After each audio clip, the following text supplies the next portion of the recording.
Welcome to new studio. मैं हूं आपका होस्ट कृणाल। सोचो, एक राइटर जो दुनिया को कफास्क जैसा शब्द दे गया, लेकिन खुद कभी फेमस बनना ही नहीं चाहता था। एक आदमी जो अपनी राइटिंग को जलवाना चाहता था और फिर भी वर्ल्ड लिटरेचर को हमेशा के लिए बदल गया। आज ये कहानी है फ्रांस काफका की। लेकिन सबसे अजीब बात यह है कि फ्रांस काफका खुद कभी फेमस बनना ही नहीं चाहते थे। एक्चुअली उन्होंने अपने काम को डिस्ट्रॉय करने के लिए कहा था, और फिर भी आज काफका वर्ल्ड लिटरेचर के सबसे इन्फ्लुएंशियल राइटर्स में गिने जाते हैं। तो सवाल ये है, फ्रांस काफका सच में कौन थे? चलिए जानते हैं उनकी लाइफ, उनका माइंड और कुछ शॉकिंग सीक्रेट्स के बारे में।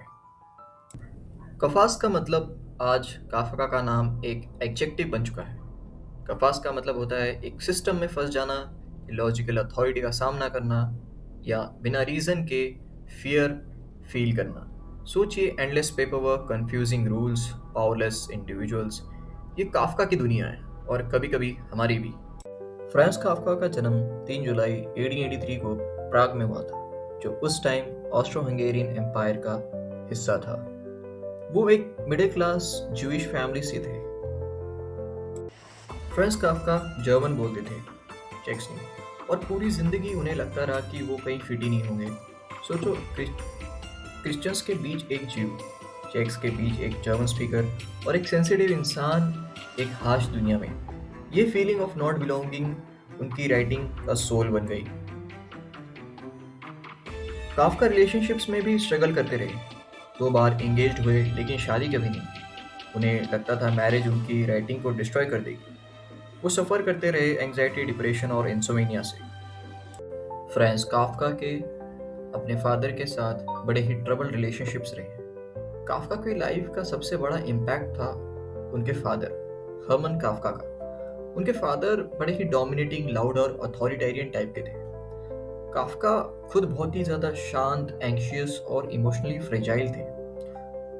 उन्हें हमेशा लगता था कि वो इनफ ही नहीं है।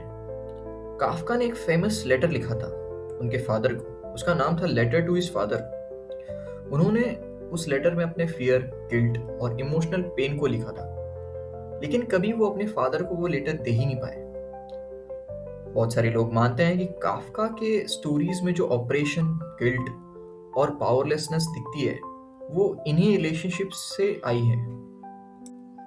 ये सुन के आप शायद हैरान होंगे कि काफका एक कॉर्पोरेट एम्प्लॉय थे। काफका फुल टाइम राइटर नहीं थे। वो लॉयर थे, फिर उन्होंने इंश्योरेंस कंपनी में भी काम किया।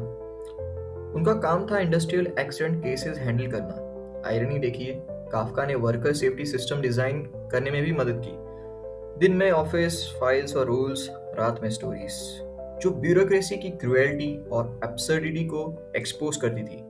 इसलिए उन्होंने द ट्रायल जैसी बुक भी लिखी। काफका की लेगेसी में काफका ने कोई अवार्ड्स नहीं जीते, कोई फेम इंजॉय नहीं की, अपने टैलेंट पर ही डाउट करते रहे।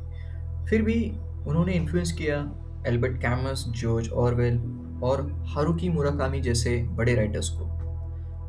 फाइनल थॉट में मैं यही कहना चाहूँगा, फ्रांस काफका ने फियर, आइसोलेशन और एब्सर्डिटी पर इसलिए नहीं लिखा क्योंकि उन्होंने उसे इमेजिन किया, बल्कि इसलिए क्योंकि उन्होंने ये सब जिया था। एक आदमी जो साइलेंस चाहता था, आखिरकार लिटरेचर को हमेशा के लिए बदल गया।